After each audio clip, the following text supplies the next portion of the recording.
only ever learned languages either in like school or when I was in a situation where like it wasn't even that people around me didn't speak English, but most people around me spoke that language primarily. Mm-hmm. And so it was like, if I wanted to connect with people, I had to like learn how to do it. And I was also like in an environment where I was being like saturated with it for multiple hours every day.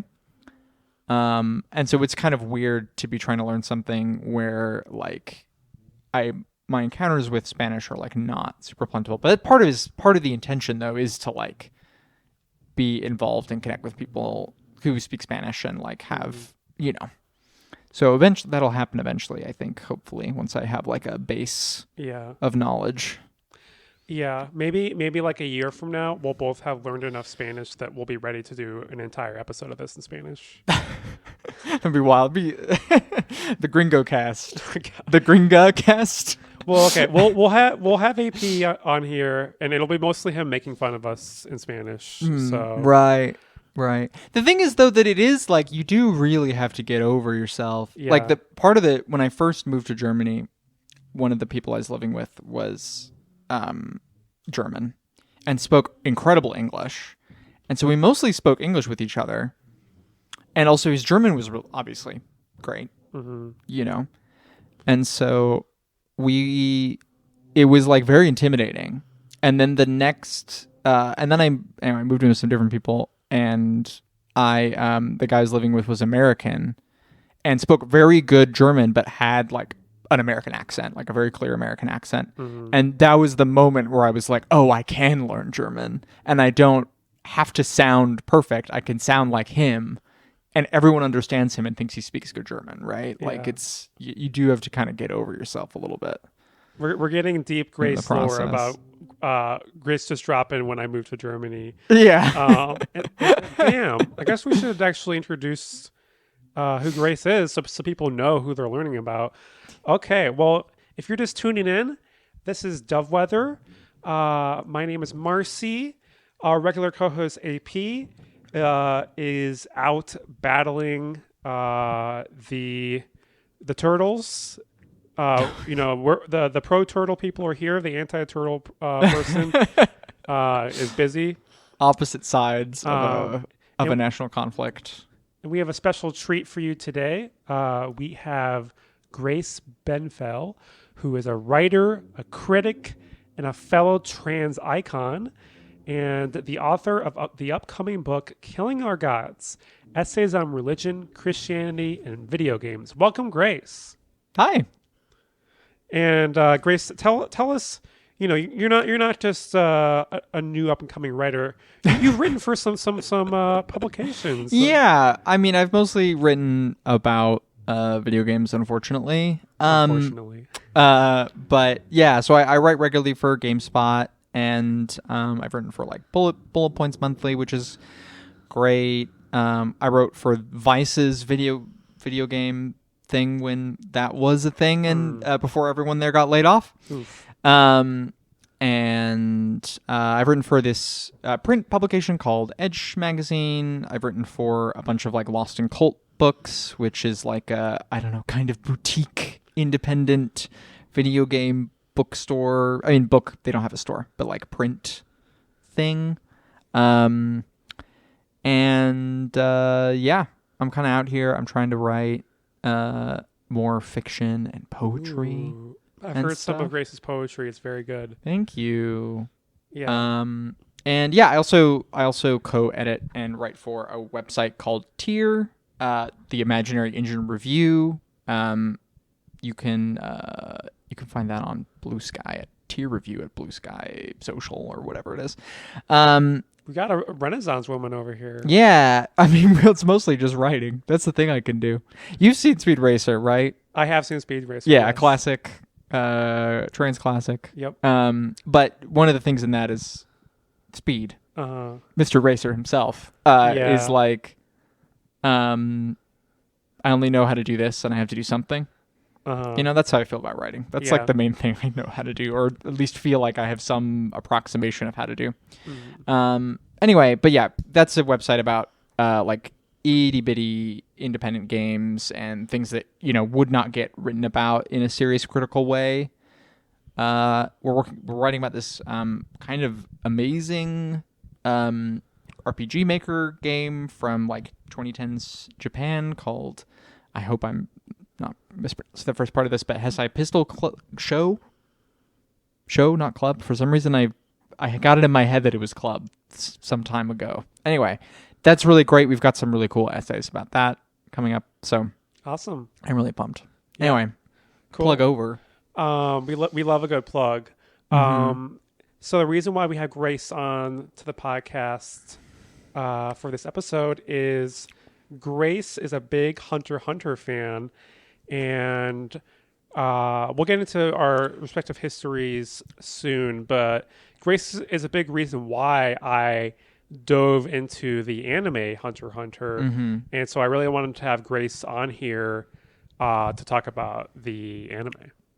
Yeah, well, and also, actually, I should shout out, because I started watching it because Friends at the Table, which is like a actual play podcast, so they play like role-playing games, started a like media crit show called Media Club Plus, and their first project was watching Hunter x Hunter, and my wife and I are both fans of that show, and so we started watching Hunter x Hunter, like, not really along with them, because we wanted to move faster than that, but and also just because, like, Hunter x Hunter among certain circles on the internet is, like, really talked up and very hyped. And so, enough, the thing is, and that can be a turnoff, but I had so many friends of mine that I really trusted that were like, no, this is the real deal. Yeah. And you gotta check it out. So, yeah. So for those that don't know, Hunter x Hunter, it was originally a manga that started in 1998, and then there the first anime adaptation was in 1999 through 2001, and then the second anime adaptation, which is the one that we're discussing, was between 2011 through 2014. And basically, it's kind of your typical shonen show on the surface. There's a bunch of characters who become more powerful, gain powers, fight each other, etc. In this case, they're hunters. And yeah, I think, Grace, you're probably better at describing what this show is than I am. I mean, yeah. So the writer and artist is a guy named Yoshihiro Takashi, who did a manga called Yu Yu Hakusho that was his big breakout, and is also kind of a shonen fighting manga. So teenage boys have magic powers and punch people with them, kind of energy. The thing is, Yu Yu Hakusho which I've only read, I have never watched and read as a kid, is how to describe it. It's like, I mean, it starts out eventually becomes like a very conventional fighting manga, and then kind of turns into this weird thing. It's about this guy who's like I don't forget what they call it. He's like a ghost detective, and he like fights demons and stuff. But then it's like becomes clear that like the demons they're not really bad. They just kind of have their own culture and their own sort of sense of self and being. And like the more the thing goes on, the more the main character is sort of like, maybe I shouldn't be like a cop, basically.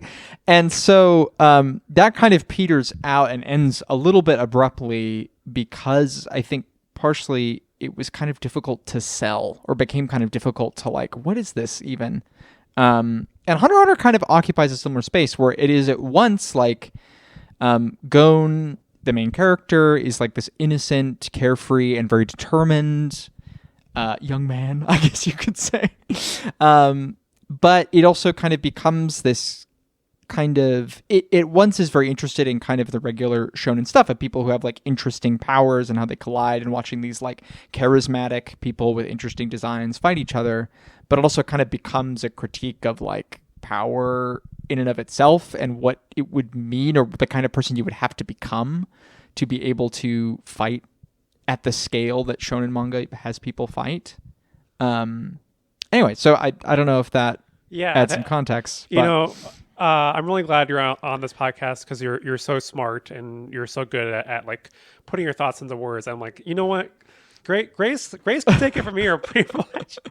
But yeah, I'm glad that you touched on Gon a little bit. And so basically, kind of the main characters are Gon and Killua, and Killua is he's in this family of assassins, and there are these two short kids who meet each other and become friends pretty quickly. And I read the manga when I was maybe like in middle school, high school, and I really liked the first arc, the exam arc, and I really got like invested in Killua specifically, and then I lost interest in the rest of the arcs, partially because the third and fourth main characters, Kurapika and Leorio, they kind of like disappear for stretches, and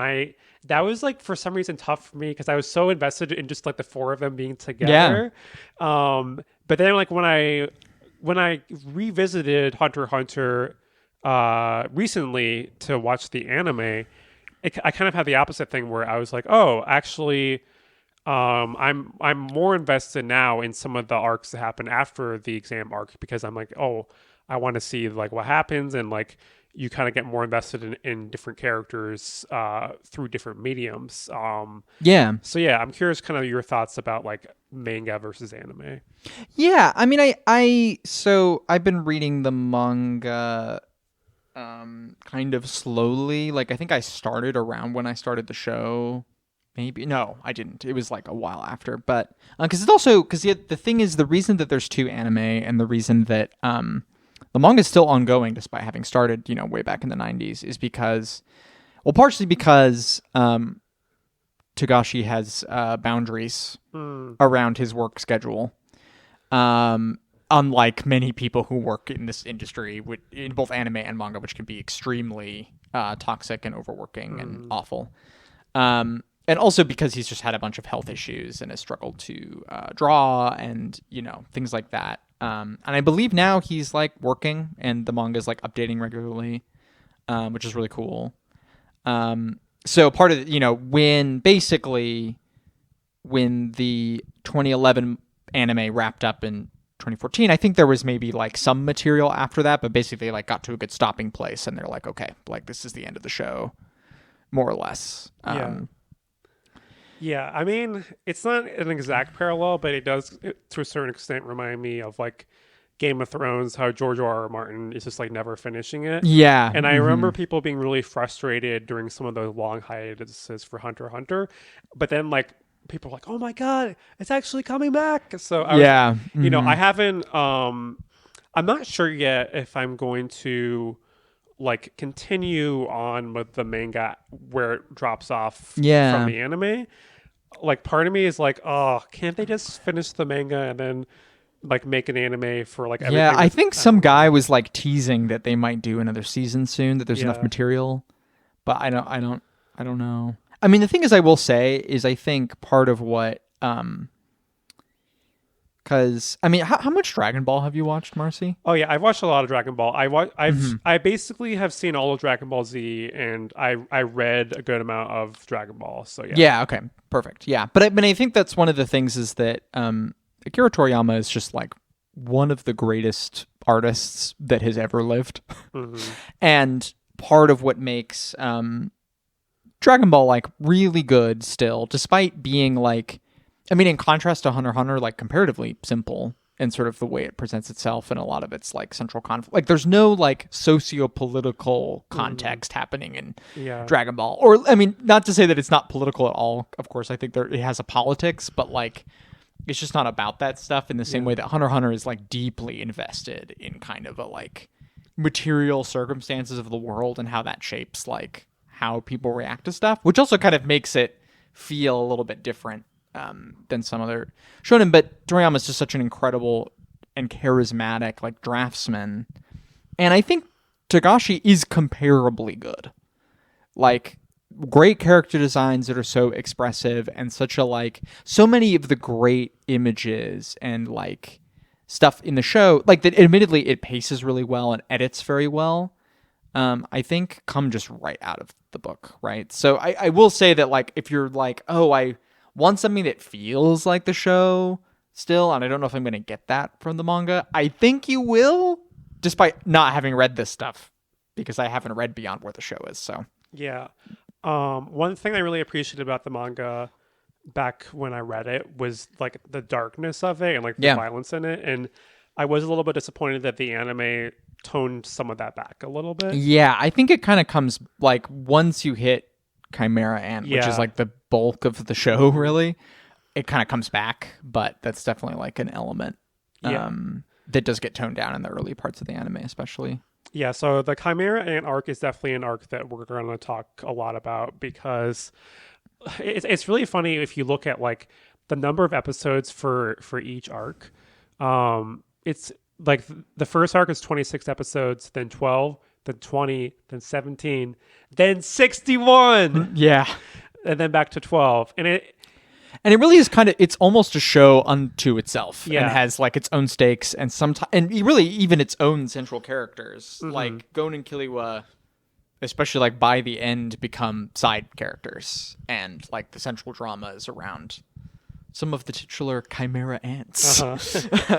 Yeah, so I have like multiple feelings in both directions about this arc, which I can kind of split between the first half and the second half. I think that the first half of that arc is a little bit too slow for me. And like, I think part of it, I mean, and it's the thing is I talked about this while I was watching it with you. And I also knew that like people experience this. So I knew that I just needed to push through to the second half. Yeah. And you were right. Everyone was right. The second half is amazing. It like really, like the second half of that arc is my favorite like stretch of the show. Yeah. Yeah, totally. So it's really interesting to think about because I feel like my girlfriend also got stuck in the Chimera Ant arc when she watched it. So I feel like it's kind of like a stumbling block for a lot of people, but then the people who make it through are like, oh damn, that was like so amazing, like beyond belief. Yeah, I mean, I think that's like one of the things about, I mean, both versions of this, or I mean, there's the third one that neither of us have watched, the 1999 anime, which does not have this arc in it at all, right? I think they did like direct-to-video versions of like the Greed Island stuff, and a couple other things. But anyway, is that it's very willing to do a lot of table setting and very kind of content to like sit in things in a way that I think is like, I mean, it is in its own way very admirable, but it's also, I mean, kind of strange, especially for like a show that is mostly about people fighting, right? And it can be very dynamic. And like when it is thrilling and engaging, it's really like pedal to the metal stuff. But yeah, but there's a lot of the Chimera Ant arc where it's like, okay, we're waiting for the three guards. The three Chimera Ant guards to be born, and now we're waiting for the Chimera Ant king to be born, and now we're like waiting for the king to like expose himself to the world, and now we're waiting for like this other thing to happen, and then through all that is like setup that has this kind of incredibly poignant and unpredictable payoff in the back half, right? But you do have to have some patience with it. Definitely. And yeah, I feel like, there's a part of me that's like, you know what, I shouldn't rush right into the second half of Chimera Ant arc. But you know what? Sometimes you just got to follow your heart. And I'm like, okay, I just need to start talking about it. So I think a big reason why it's so satisfying is that the way that it slows down time, the way that like that 1 minute it is going to be multiple episodes. At 10 minutes is going to be like 15 episodes. Yeah. That they're really zooming into like the minds of like all the characters and like slowing down where one character like makes some emotion with their fists and that causes like brain synapses to fire in their opponent's brain, and like you're just like it really feels like you're experiencing every single like thought that the characters are having, and then like when characters kind of go through major realizations, it feels like all the more satisfying. Yeah, totally. I mean, I think that is like one of the things that is remarkable, and I think is also my my other favorite bit of the show, is the Phantom Troop arc, which I mean, you know, it's kind of difficult to know how much to summarize of stuff, but like basically it's also about like a charismatic group of villains, right, who have special powers, like the Chimera Ants.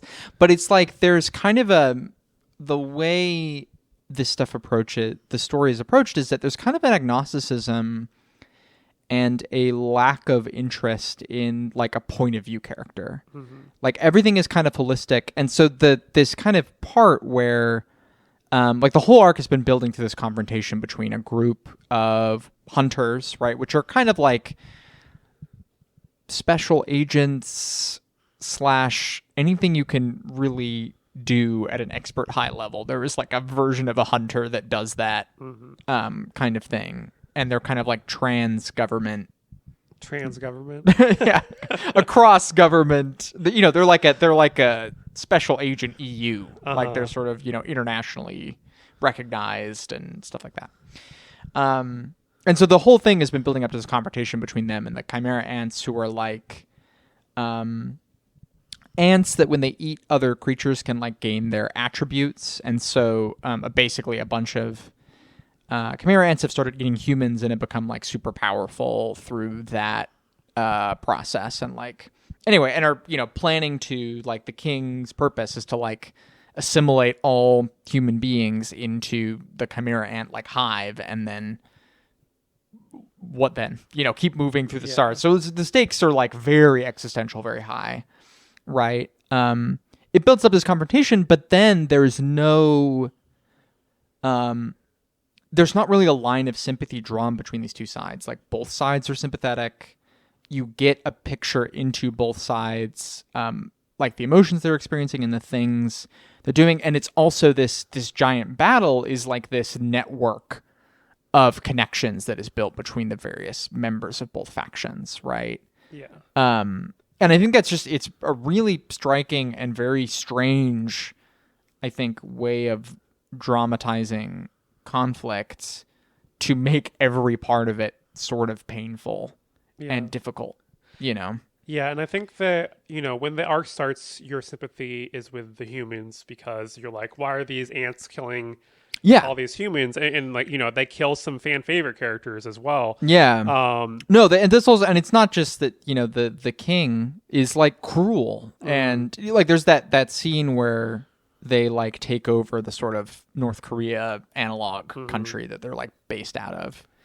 And there's like a bunch of like servants and people who are like begging for their lives. And he's like, did you ever spare a cattle? Like, did you ever spare a cow? Like, you're all going to die. Right. And like your lives are worthless to me. Right. And it's, you know, it's sincerely said. It's not just posture. Yeah. Right. And so you see that there's so much. Yeah. They have this immense capacity for cruelty and do not care about human beings largely. Yeah. And I think that one of the things that makes the arc so fascinating is that the ants like grow, and that's like part of like where the line gets blurred between humanity and ants, is that like the ants like start discovering things about themselves, you know, like they're like, I want to have a name, I want to you know, I care about the connections between me and other beings. And of course, like the most profound one of these is the king with, you know, he's like, I want to be the best game player of every single game ever. And then he meets someone who he starts to like form this connection with. And like, it's really interesting because like, it's like, this plot line is happening while like, you know, people are being killed and like people are training, and then it's almost like this like little mini series within it where you're like introduced to this new character who immediately becomes so important, and then when the fighting actually happens, something really tragic happens, and then that's like what really starts like the really high emotions and like the the evolution of this Yeah, well, and that also kind of gets to some of the stuff I was alluding to earlier. That's like it is thinking about power and what it means to be a powerful person and what that might make you into, and also kind of like because I had a bunch of thoughts and now I'm losing it. But like basically, so this character that Marcy's talking about is Komugi, and she is like they play this kind of combination of Go and chess game that is not real, that doesn't exist. Although I think there's somebody who like made it in Board Game Simulator on Steam, so you can like Nice. try and play some fans' approximation of it. And she's, like some nobody citizen of this country who is like the world champion of this game. Like this country is like the best at it in the world, and she's the best player in this country, but is also like totally innocent and guileless, and determined and strong in her own way. Like her family is impoverished, and so this is like her ticket out of, and she's like the kind of person who provides for her family and stuff. But she doesn't really have like ambitions or sort of, but at the same time, like is able to beat the king at this game.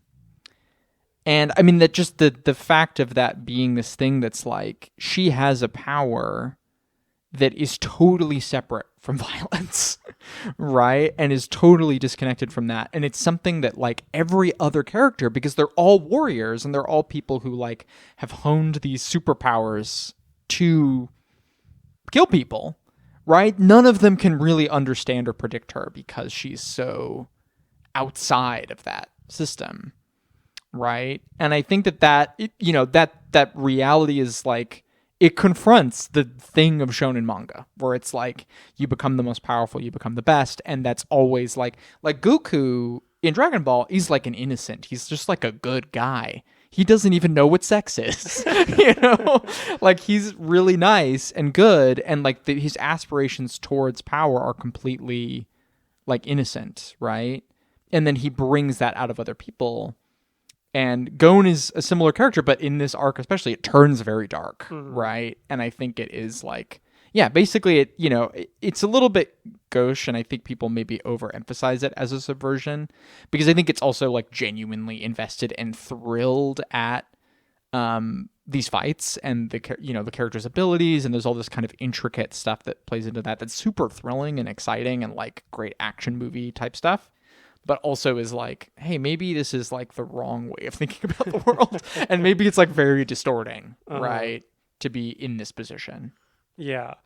And what you said just makes me think about how, especially like in the early arcs, like Gon, he is that innocent character. He's the person who like inspires people to be like, wait a minute, that's what you really think? Like, oh, maybe I shouldn't, be so cruel. But then like in this arc, partially because of the death of someone who he really cares about, he like loses that innocence. And especially like how Killua reacts to that is really interesting. And by the way, we have to touch down on whether Gon and Killua are gay for each other. I mean, okay, here's my actual take. Killua is gay for Gon. Yes. And Gon is totally oblivious. Yeah, that is my take as well. Yeah, but there's definitely, I feel like the way that like Gon also canonically, factually does not know what sex is. I mean, he's also a kid, so it's a little different. But yeah, Killua, the way he gazes at Gon, the way he like has thoughts about him that just like trail off, and like there's definitely something. There's that part where this character that Gon cares about a lot was his mentor, Kite. Anyway, and so he gets in a fight with one of the like head honcho Chimera Ants, not the king, but like a different one, and they have to like leave. And Killua is like kind of in despair, basically, is like, we were not close to being strong enough to like fight this thing. Like, and even Kite was like, we were just a burden to him. And then Gon is like, no, we're going to save Kite. And like, things are going to be all right. And Killua has this moment of like, Gon, you are light. Like you are. And I think that there is this thing of like, I mean, part of it is that Killua grew up in an abusive family. I think that's fair to say. I think that's essentially the way the show characterizes it, right? Who also like taught him to kill. And then he meets someone who is also very powerful, and in some ways, like, Killua was jealous of that, and there's some things with that as the show goes on, but, like, also shows him what it means to care about other people, and it cares for him in a really, like, just simple and, like, uncomplicated and unconditional way that he's never experienced, and then, like, unlocks this capability in him to do the same for other people. Right, like I love the stuff with I forget that character's name, but the octopus guy where Killua. I think I said this to my wife when we were watching it. Where it's like Killua gones him, because he's like he does the thing of like, oh, we're friends now, and the octopus guy's like, holy shit, like I could be friends with people. Like you've unlocked this whole thing, And so I think there's a way that they become each other. That's really fascinating and such a key like emotional element of the show. I think now is when I should mention that when I was watching the second half of the arc, I essentially watched like 30 episodes in one sitting. Yeah. And like basically from like I you were texting me and I like went to bed and woke up and then you were like, well, I finished it. I was watching until like 6 a.m. And part of it was like I knew that I'd finally gotten to the part that I really wanted to get to. Part of it was that I had taken a few edibles and like I was just like locked in, and I was like, why would I stop watching this until I'm done with the arc? Totally. And I think it was that experience just like letting it all wash over you, especially because it takes place over like a shortened period of time. Like, I mean, it's basically one night, essentially. That was definitely a really enthralling experience. And one other thing that sparked from what you said, that moment with Kite, I feel like it's the first moment of the show where our main characters are just like so out of their depth. And I think one of my critiques of like the earlier arcs is that things kind of come too easily to them. Like they're just the strongest people. I mean, obviously Phantom Troop is like stronger than them, but at the same time, like, they clear the exam arc. They clear Greed Island. They clear. It's like they're sure they have to train sometimes, but it does feel like oftentimes there's not a ton of tension in the earlier arcs because it's like, well, of course they're going to win. They're the main characters. But then Chimera Ant, it's like, no, this isn't going to continue for them. Well, I think that's also the thing that's like very cool about that arc, and particularly the last part of it, is because the stakes just keep increasing, where it's like, okay, this battle is going to determine like the fate of humanity. But then it kind of turns in on itself and it becomes about like individual people dying or living, right? Or what's going to happen, like even just what's going to happen to emotionally. Like what is this experience doing to Gon and what is it turning him into? And that being the stakes rather than this kind of like grand scale stuff. And it's really cool. Like it's like such a fun and such a rewarding bait and switch for the stakes to grow deeper and not broader. Yeah. That kind of reminds me of Full Metal Alchemist Brotherhood, because I think that in that show, the way that, like, for instance, the characters fighting the 7 deadly sins, like, has a similar thing where you can view it as like, oh, this is like a story about this character battling their own greed, and it's like, even though there's these larger stakes at the same time, like, it really is about like what's personally happening to like this character, what's happening to like this relationship between these two people. Yeah, totally. And I mean, I think that's also the thing, is that like the king, starts like, I mean, he mortally wounds his own mother, like being born, intentionally. Yeah. Also, not like, because that happens. Childbirth is messy, and then is like, kills like a couple of the Chimera Ants just like offhand.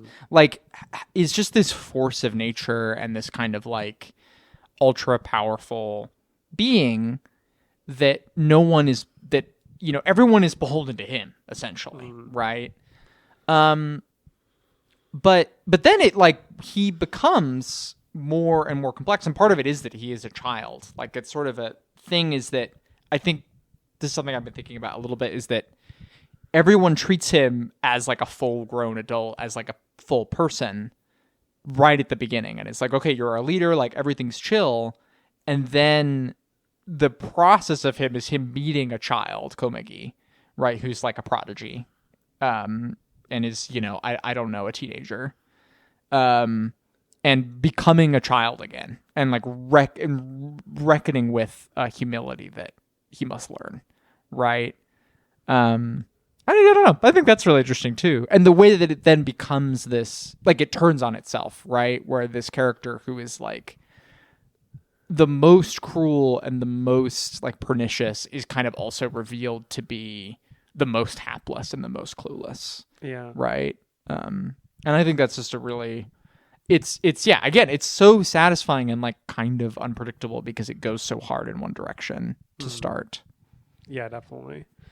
And I think as I was watching it, I was also just thinking about like, okay, what is this saying about war? What is this saying about genocide? Like, I think it was very hard not to think about Gaza while I was watching some of it. I think especially, thinking about like how the media tries to paint Palestinians, and especially as I was kind of rethinking my own like relationship with the Chimera Ants, like as I kind of got to know them more, I was like, oh, you know what? Like, I had a bias against these ants, and sure, they did things that made sense for me to have that bias. But at the same time, I just really appreciated a show that was kind of just like showing that, like, hey, like we shouldn't just hate these people.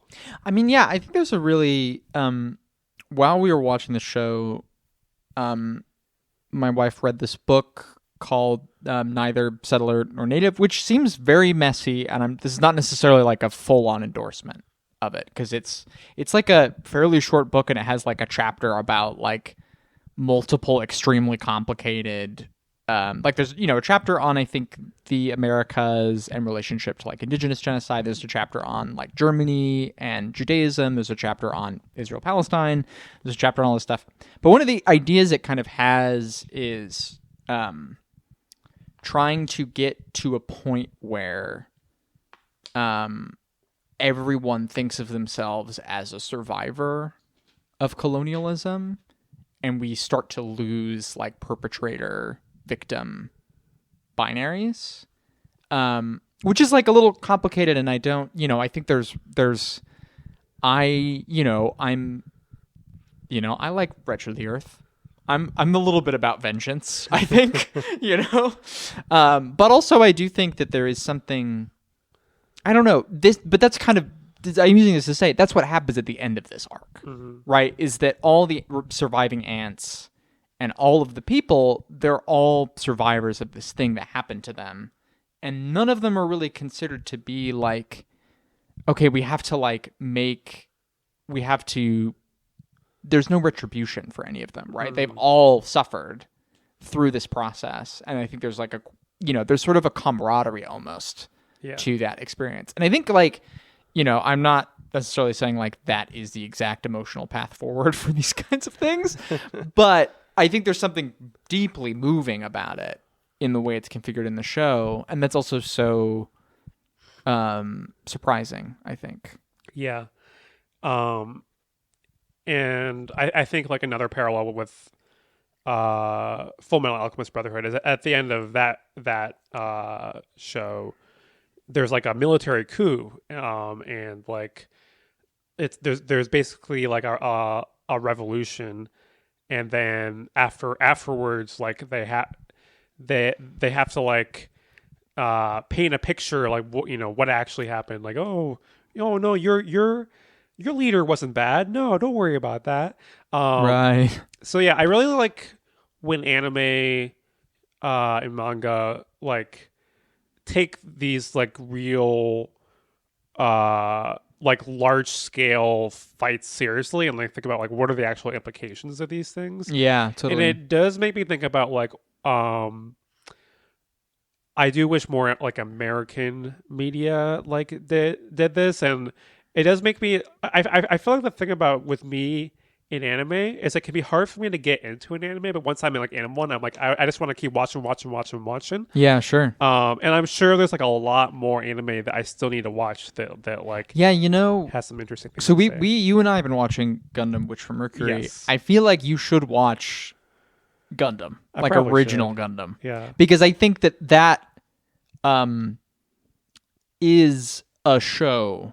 I mean, it's kind of also thinking about similar questions. Like it's, you know, Amuro, like the main character, is like a child soldier, essentially, like put into a really desperate and, you know, difficult situation, and then he is like a yaoi situationship with the like head general of the opposite side. I mean, you know, and they like never kiss or anything, but they're like looking at each other through the view screen of their mechs and stuff. But that's a show that's like very much about like there being like serious things happening and like the long scale consequences of violence, and even of just being in an environment where that is what you are taught, and like, you know, it shapes your relationship to the world, right? And how you think about the world. And I think that's like the thing about Gon is that, you know, he's raised by his aunt, and his dad is also a hunter and just basically abandoned him as a child, and is like left like a bunch of breadcrumbs for him to like the Greed Island art, because all about this like video game his dad made. We don't need to get into it, but it's like basically there's like all these tests that he makes him go through before he'll ever like meet up with him actually. And so like there's a way that like Gon's life, like even though he has a lot of love for his dad, and even when they like finally meet like and have a full conversation the last set of episodes, like he has no resentment, he's not mad at him, like it's very affectionate. His life is kind of defined by that loss, right? And I think it shapes so much of... I mean, that's even the thing with Kite, and why he's so furious about Kite is that, you know, he's someone that he lost and had no recourse to protect, or, you know, that he was not accountable to. Yeah. And it's just, yeah, it's really sad.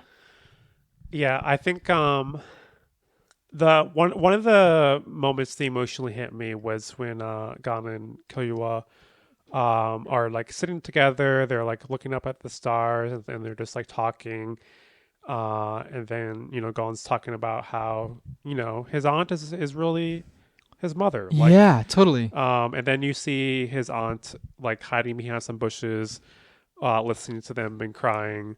And yeah, I think that, yeah, you know, found family, we talk about it so much, but like, yeah, you know, Gon didn't really have much of a family, and like, you know, he had his aunt, but he still had this yearning to... Well, yeah, and then the last arc is about Killua rescuing his trans sister to heal Gon, and like they form their own little unit. Yeah. You know, so, you know, I think that's like it's an angle. Yeah. In the show for sure. Yeah, a little queer family there. Yeah. And I do want to say for the record that I'm pro Greed Island. I know there are some fans who are like, "Oh, I don't like Greed Island." Well, you know what? Greed Island's good. Yeah. Yeah, I'm pro. I mean, I love Biscuit. Biscuit, amazing. Yeah. Biscuit's queen icon. And it also, part of it, she reminds me of one of my best friends a lot. Amazing. So, you know, so there's that. But also, yeah, I mean, I think the thing is like, Takashi really likes Dragon Quest, and so do I. You know, it's cool. Like, I just think he's so good at like this kind of interlocking, like logic, all this stuff with like the bomber and them figuring out how to like undo this ability and like working through that stuff. To me, it's just so exciting and fun. Yeah. You know, like it doesn't pack the emotional punch of some of the other arcs, but it's just so like, just on a basic like craft level of like, here are a bunch of problems our characters have to solve and like engage with, and then watching them like wriggle their way through it like little rats. It's so fun. Yeah. So I'm with you. The dodgeball is a blast. Yes, the dodgeball's so much fun. Yeah, Oh. I love. Okay, we haven't talked about Hisoka, and I don't know how much we should talk about Hisoka, but Oh my god. I like that they just like bring him in. I like it like when they're like, okay, we have these characters that we can just like slot into just like a part of an arc, and they do that with the Phantom Troop as well. Yeah. Like Chimera Ant arc. Mm-hmm. Yeah. So, but one thing I did want to talk about is that I think one of the show's flaws is its lack of like deep female characters, and I think part of that's by design. This is kind of a show about like boys and men. Yeah. But at the same time, there were long stretches of the show where it's like, you know what? I mean, this is also some good female characters. This is also just like a huge. I mean, like one of the big like manga and anime that has clearly was super influenced by Hunter x Hunter is Naruto. Which is like so galaxy brain misogynistic in a way that Hunter x Hunter is not. I would argue, right? Like it's got maybe some stuff, and there's certainly not a lot of female characters, but it's just like so terminal to this genre. I want to hear more about like, this. Like, are you talking about like the treatment of Sakura? Are you talking about like 10-10? What are you talking about? Treatment of Sakura is a big one. Yeah. And then I don't know. I mean, I also haven't read Naruto in a long time, and I actually do want to reread it at some point. Although I'm also really curious about how reading Hunter x Hunter and watching Hunter x Hunter is going to inflict on that, because it is like Sasuke is basically a combination of Kurapika and like a character from Yu Yu Hakusho. Okay. Like it's just like, oh, what if Kurapika, like the person who has fancy eyes, who's trying to like get vengeance on his entire family being murdered, right, was also like brooding and mad and like uncaring in the way this character from Yu Yu Hakusho is. And also like the way Naruto has like the kind of mix of like technology levels is also a thing that like Hunter x Hunter has, like that it's sort of like 20th century tech, but also like people use swords. There's like samurai. There's like like Whale Island is like this like rural community where, and like they go on the boat that has the big sails on it, but then it also has like that giant console, things like that. Anyway, but I mean, yeah, I just think that in that show, it's like with maybe a couple of exceptions, and there is actually a really good fight scene with Sakura in one arc. They just don't really get a lot of power or like agency to do things that are mostly like kind of characters that are precious to male characters and are reacted to in that way. Which I think like Palm gets kind of interesting by the end of the Chimera Ant arc, I'd say. And then Bisky's like one of the most powerful people in the show, period, like full stop. Yeah. But you're right. Like I'm not disputing this criticism at all. Yeah. According to Grace, one of the top 2 female characters in Hunter x Hunter may be a pedophile. That's true. Yeah. Palm and Hisoka, the local pedophiles of Hunter x Hunter. Oh, yeah. We don't have to get too deep into that. We'll say that for the Patreon, which definitely exists. but I mean, that is also like Hisoka's so much. There's so much going on with Hisoka. Yeah. And definitely we could do a whole podcast about Hisoka. Oh, totally. Yeah. We might need to like hire someone to like sensitivity consultants. Yeah. Yeah. What was I gonna say? But no, I agree. I think it is like I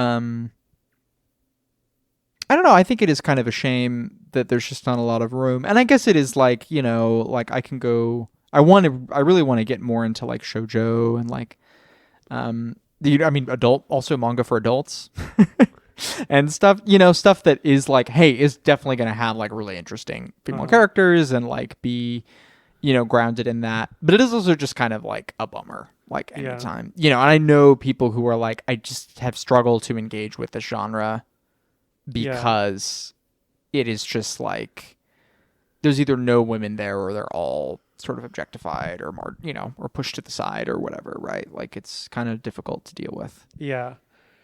It makes me think about how a lot of trans girls like anime and manga, and I feel like part of it for me could be that like, when I was younger, I wasn't really thinking too much about gender. So I was like, okay, yeah, cool. Dragon Ball Z, Naruto, Digimon, like, well, with Digimon, I mean, I had a crush on Kari. Right. Sure. So, well, yeah, but that's also something like when I was getting into manga, when I was like 12, 13, like I read a lot of shoujo stuff. Like I really liked this series, Emma, which is like a Victorian romance, like about a maid in Victorian England, falling in love with someone of a higher class, and there being much drama about that. I really like Fruits Basket, which is like is about this teenage girl who like gets involved with this family of people who, when you embrace them, they turn into their zodiac animal. Nice. And they're like basically it's sort of, because it's kind of goofy, and it's like the results of like kind of like part of it's like sex comedy hijinks where it's like, oh no, you hugged me and now I'm a mouse or whatever. Right.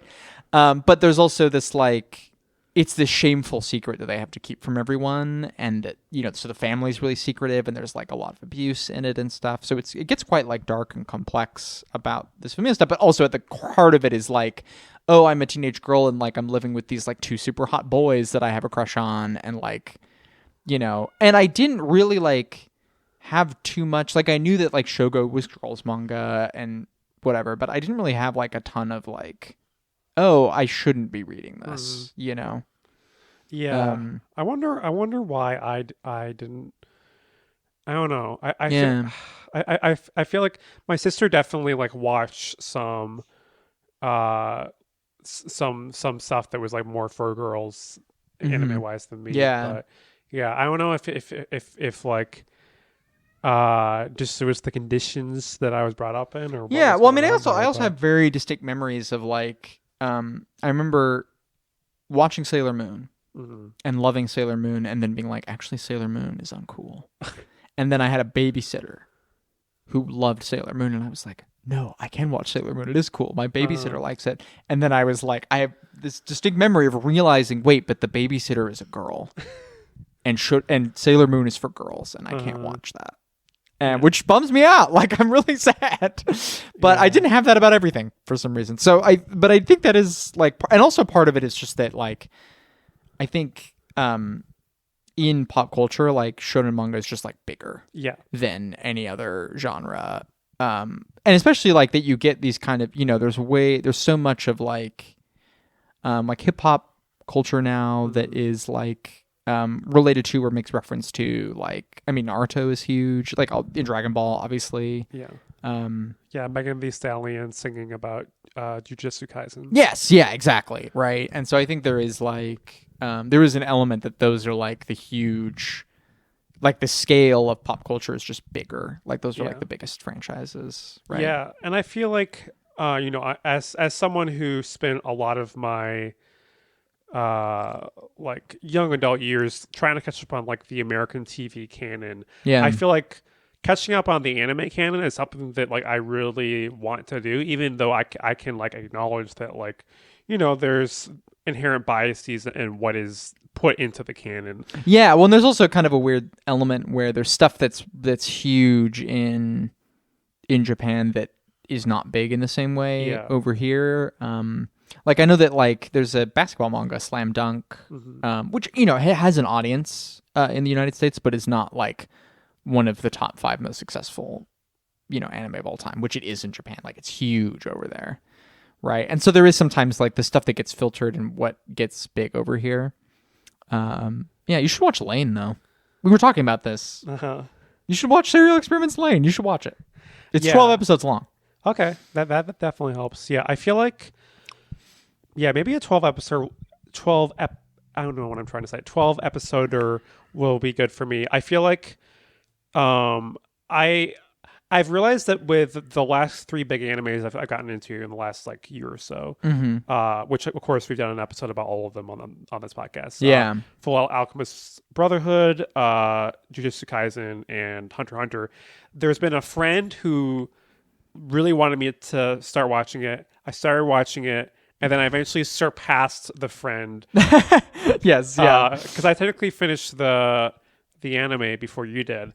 So I feel like I for instance for the original Gundam, I probably need that to happen again. Where like, yeah, well, I've like stalled out on the original Gundam like a couple times, so I don't know why, but it's been hard for me to like. I really like it, and part of it is also that it's old and the budget was low as hell, so it is very like if you're not ready for it to look a little jilted and janky, then you might not be ready for original Gundam. But I think, I mean, it kind of like makes me think. I mean, so I famously have watched all 47 seasons asterisk of Survivor in the last 2-ish years, and the first season I watched was the first one that aired, which aired like 2000, and I liked the jankiness a lot of that. So yeah, totally.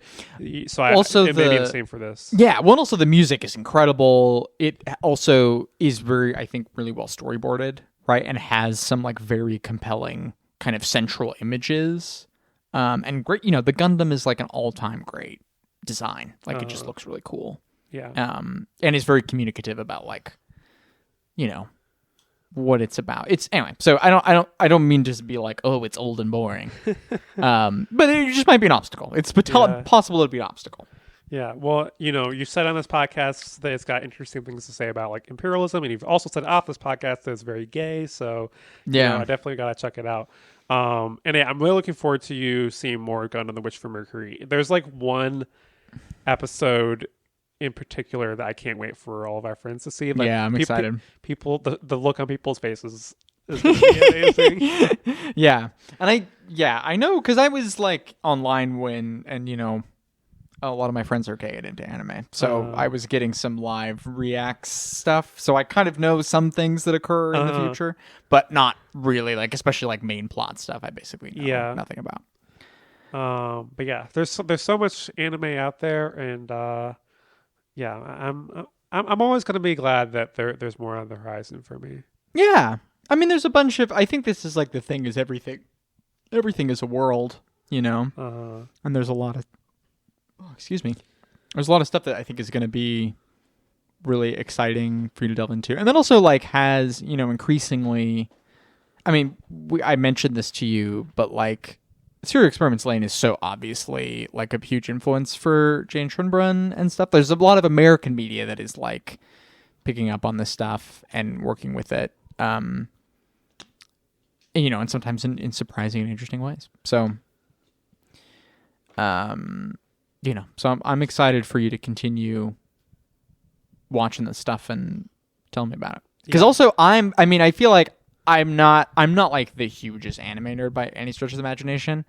I feel like I'm Titch, maybe more experienced than you, but it's like the complete opposite with like American TV canon. Yeah, definitely. Where I'm like woefully under-equipped to talk about it. So maybe I will finally finish Mad Men and watch The Sopranos soon. Yeah, I can't wait for you to finish Mad Men. Where are you at on it right now? I'm still in season 5. No, I'm in season 6 now. Okay, cool. I don't remember exactly where though. But but it's good. It's a good show. Yeah. Hot take on Dovewhether. Mad Men's a good show. Yeah. In 2025. Well, sometimes. Okay. Can I go off a little bit about Mad Men? Because I do think people mischaracterize and are weird about that show frequently. I agree. Because people I've seen people do this multiple times, characterize it as a show about awful men being awful. And it is generously, I would say, about half about that. And it's, the majority of the writing, crew, the writing room for most of the show were women. Every episode of the show has one major plot arc that is primarily about a woman, if not multiple. Right? I think it is a bit silly and a bit reductive to characterize it in this way when there's so many women who are behind, the creative stuff on the show, and so many like incredibly complex and engaging and wonderful female characters that are like Joan and Peggy are both all-timers. Yes, totally. Yeah. Absolutely. I think the more potent critique is that it treats its black characters really poorly. Oh yeah. Which is partially like part of the design of the show, but also there's just some really like cringeworthy moments that like, don't need to be in there. Right. And I also think it's kind of unfortunate that there's like molds. I mean, maybe multiples may be strong, but there's like some serious engagement with queer characters in like the early seasons of the show that does kind of drop off. Yep. There's one character in particular that they just write off the show and you never see again. So yeah, I know. I'm so sad about it. I love him. Yeah, we need bisexual Don Draper. Oh my god, I do. I'm thinking about it. Yeah, but honestly, American TV. I'll just say there's a reason why I'm mostly watching reality TV, because there's a lot of the quote unquote good American TV isn't actually good. Like, I don't need to watch The Penguin. I don't need to watch any more Star Wars shows until Andor comes back. Right. Did you read that N+1 article about Netflix? I don't know if I did. Oh, you should read it. It's good. This was like going around a month or two ago. I forgot exactly what it's called, and I wish I could shout out the reporter. But basically, it's kind of a long, partially critical, like criticism, and part like interviews with a lot of people who have like worked with Netflix about like the way their business practices changed over time. And part of it is like a lot of Netflix stuff is essentially by design to be watched while you were doing something else. Okay, wait. I remember people talking about that, and like people were saying, because I remember it got writers talking about like how actually this has been part of TV for years. Like you'll have the detectives say this, but then you have people saying but like the way that Netflix is like, and I think people were talking about like Arcane and like how basically like they kind of like force writers to like dumb down the shows.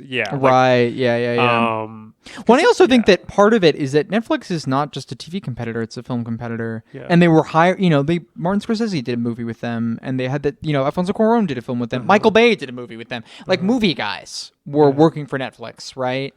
And I think that's part of what, I mean, I don't mean to be like TV is stupid and dumb and they say all the themes out loud, but I just mean that it's like, sure, like that makes sense. And some stuff like, it's okay if something is a little bit designed not to be looked at. I think that's all right, And in sometimes I'm also like, I wish TV was a little bit less like movies now. I wish the gap was bigger there. I do kind of miss like Cheers being on one set, entirely and stuff like that.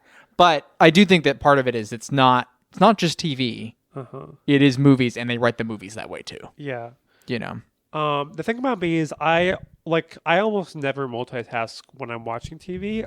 My attention is on the TV, and I think I am the vast minority with that.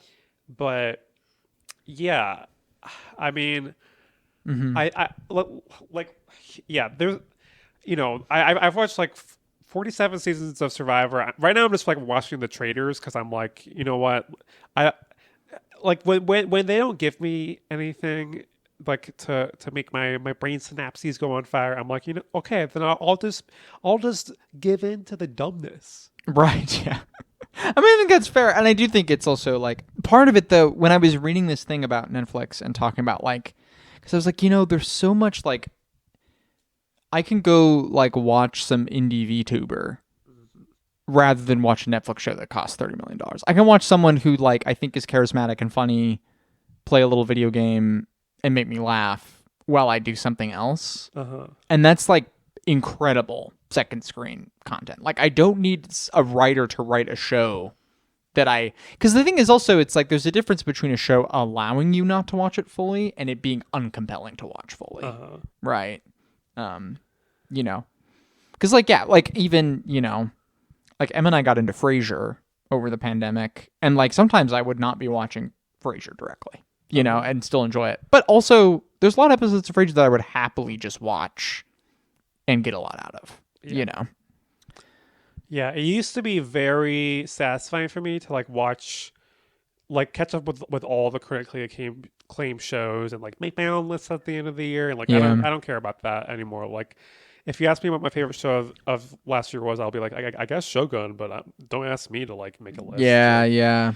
I think it is like that because I've been actually trying a little bit more to do that with games just for work reasons. But it is like kind of, I don't know, the thing is the older games are better. You heard it here first. Yeah, games.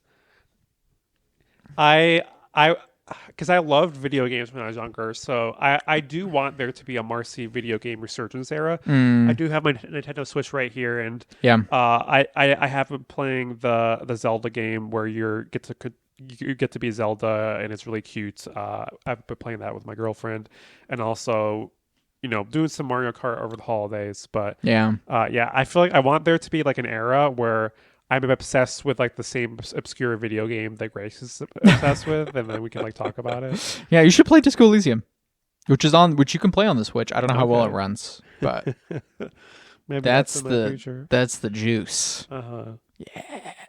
Yeah.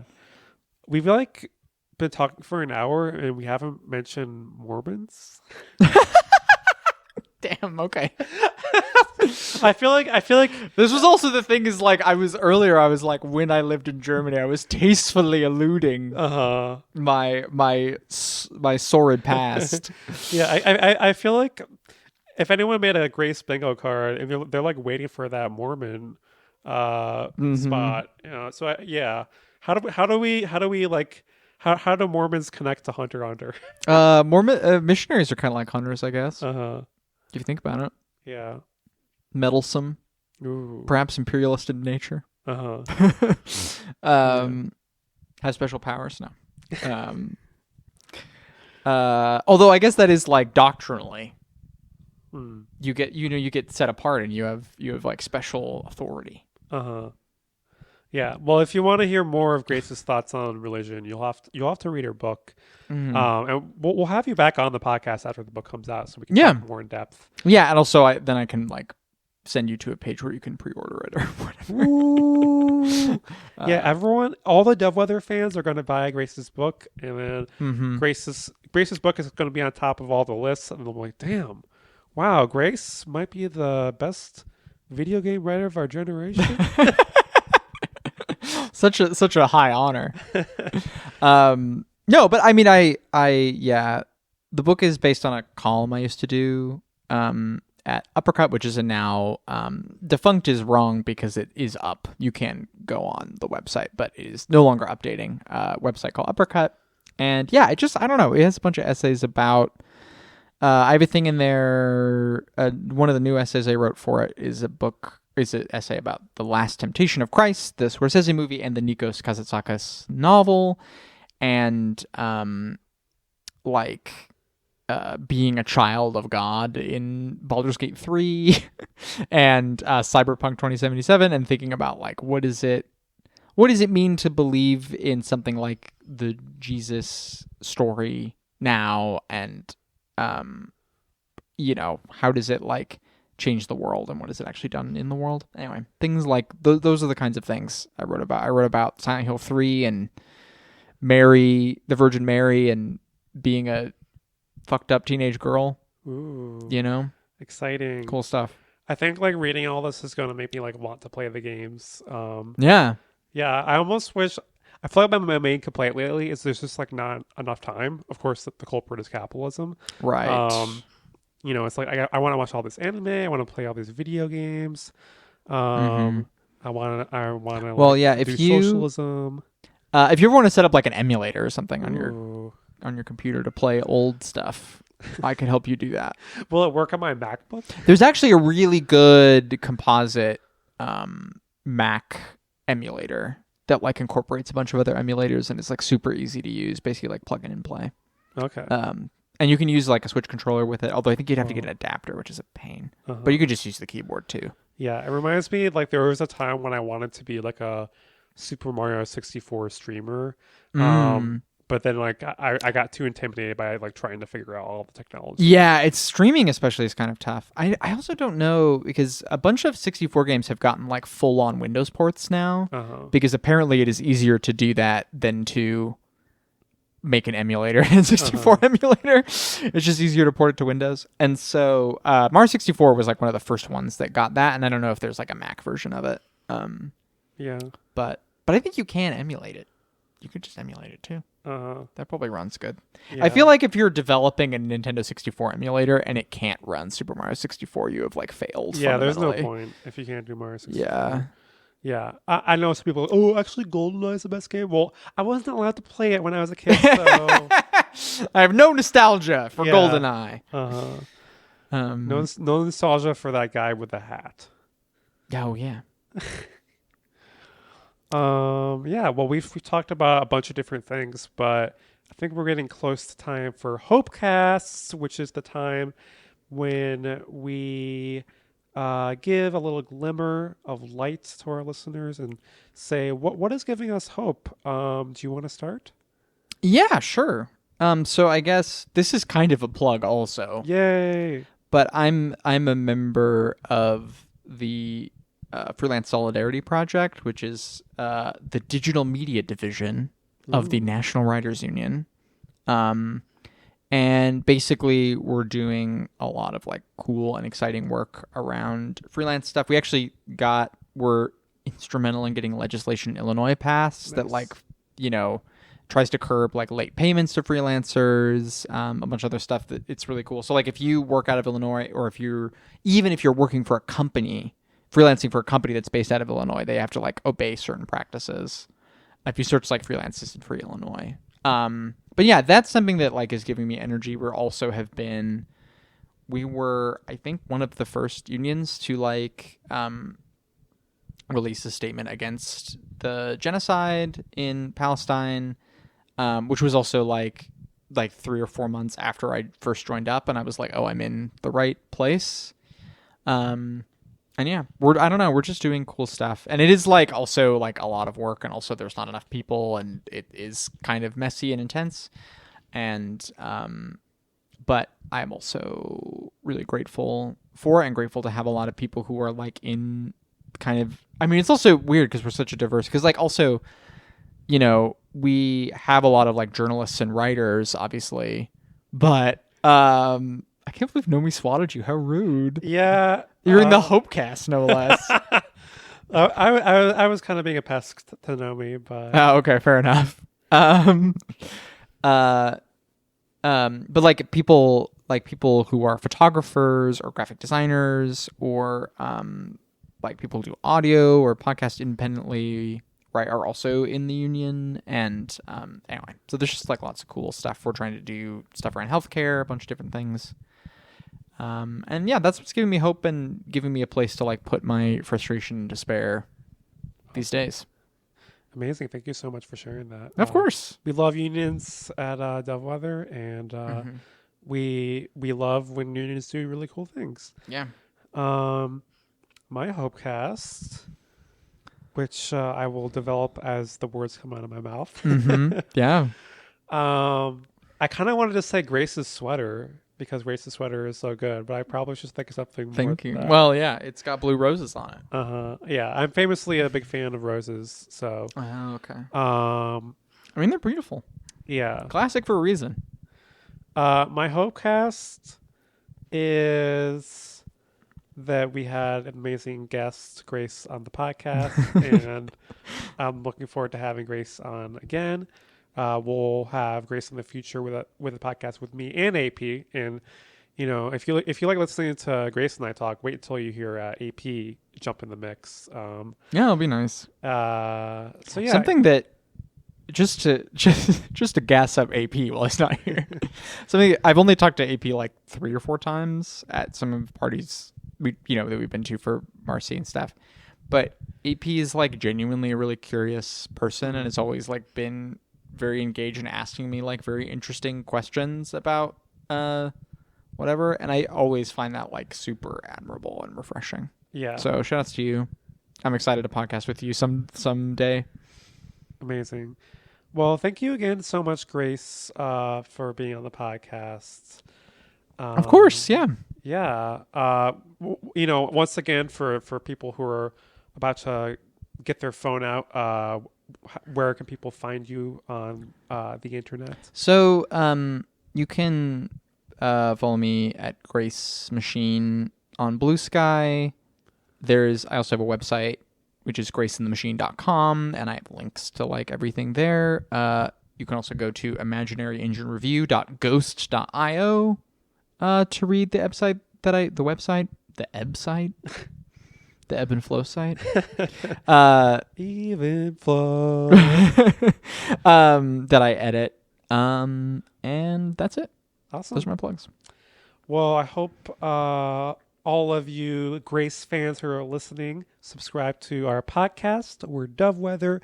You can find us on Instagram. You can find us on Blue Sky. You can listen to us on basically any podcast platform. You can watch us on YouTube. We're getting some views over there. So shout out to our YouTube fans. Don't forget to give us 5 stars. Tell your friends about us, and we'll see you soon. Bye. Bye.